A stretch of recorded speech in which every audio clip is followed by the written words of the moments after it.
Judd, are you going to come talk to us about trucking and Oh, kind of the sure, overload definitely. changes? Yeah, That I would got be you. Awesome.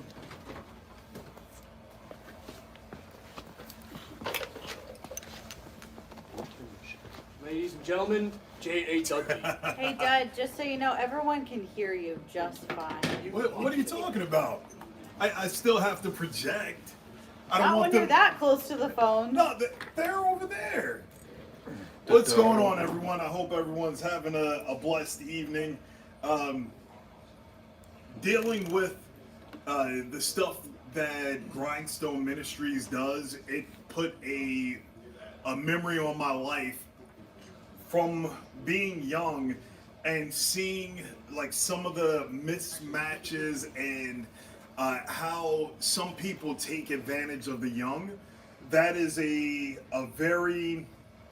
that could be a very trying thing in time. I didn't know what was going on across the country or across the world, where finding out that when I was an adult, that people were actually taking and molesting kids. I knew that there were like 20-year-olds messing with like teenagers younger than 18, but what I didn't know about people messing with actual children. There are so many different terms that get thrown out there. One of the basic ones that we throw out there is pedophiles, and there's so many different levels. There's pederasts, it's pedophiles, and it's like 3 or 4 other ones. Like the pedophile one is the prepubescent children. The pederasts are like the teenagers, like a little bit after 13, once kids go through puberty, and people take advantage of that.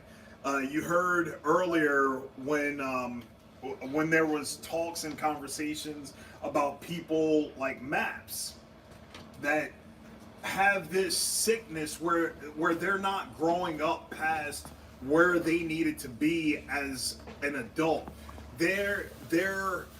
It's either that their brain stopped developing for where they were attracted to things, or their sickness just had them looking where they shouldn't be looking, or someone took advantage of them and had power over them, so they only felt like the only way that they can be normal is if they have power over somebody else, and the only people that they felt they could have power over is someone that's a child. That's very sickening. There are some people that then grew up, and one of the professions that I had being a truck driver, they were not able to change that. You see some weird things at truck stops. Sometimes you'll see a trucker get out of their Peterbilt, go inside the truck stop, and then maybe 35, 45 minutes later, you see some dude in high heels walking back to that exact same truck, because now it's their off time and they're changing into who they feel like they should be. But there's a sickness inside their head.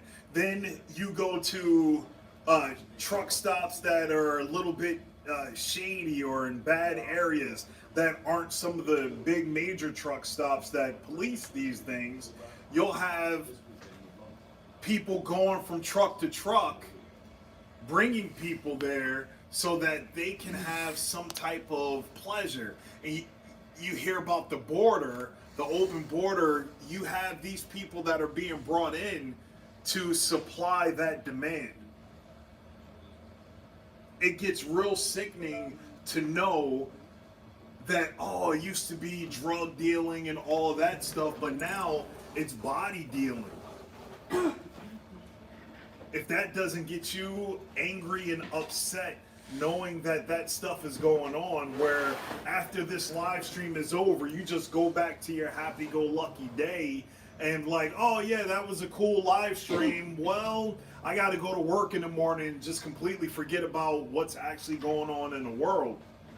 And you you will become a part of that problem. If you don't continue sharing this message and helping us do the work that needs to get done, you are still a part of that problem. For everyone else that out there, people that go see the movie Sound of Freedom and then say, oh yeah, I did my part because I watched the movie. I paid my however much to sit inside an air-conditioned theater just to see what's going on. Well, if you have the internet, you already know what's going on out there in the world, but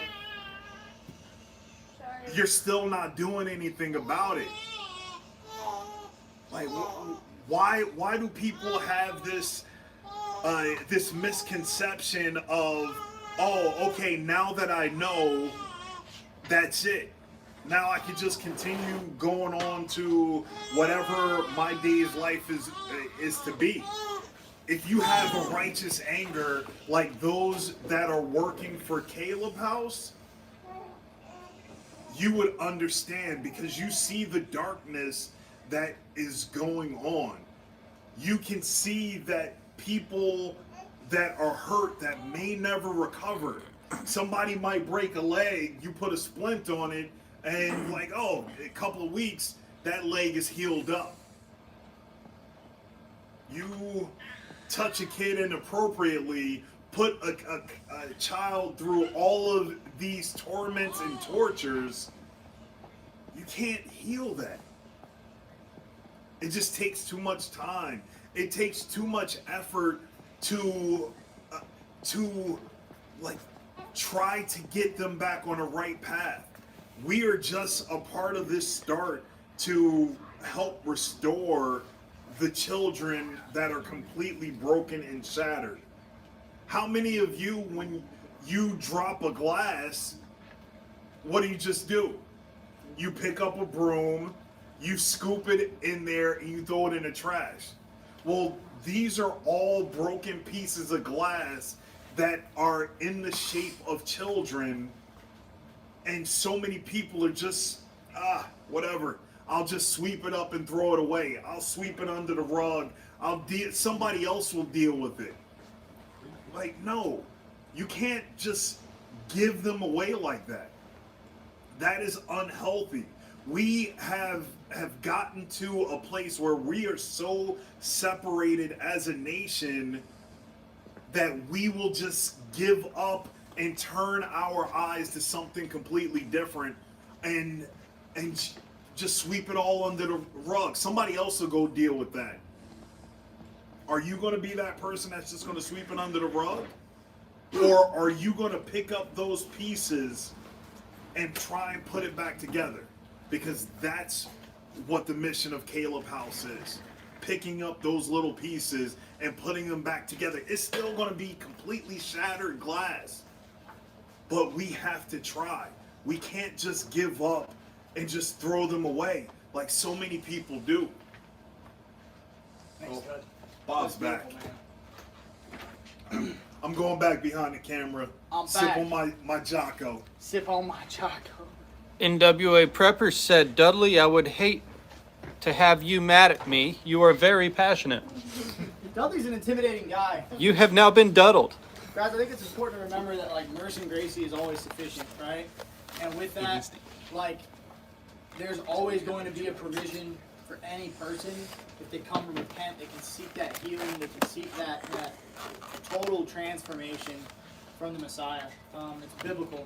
You know, we've seen murderers, we've seen adulterers, we've seen terrible people be renewed time and time again by the covering of the Messiah.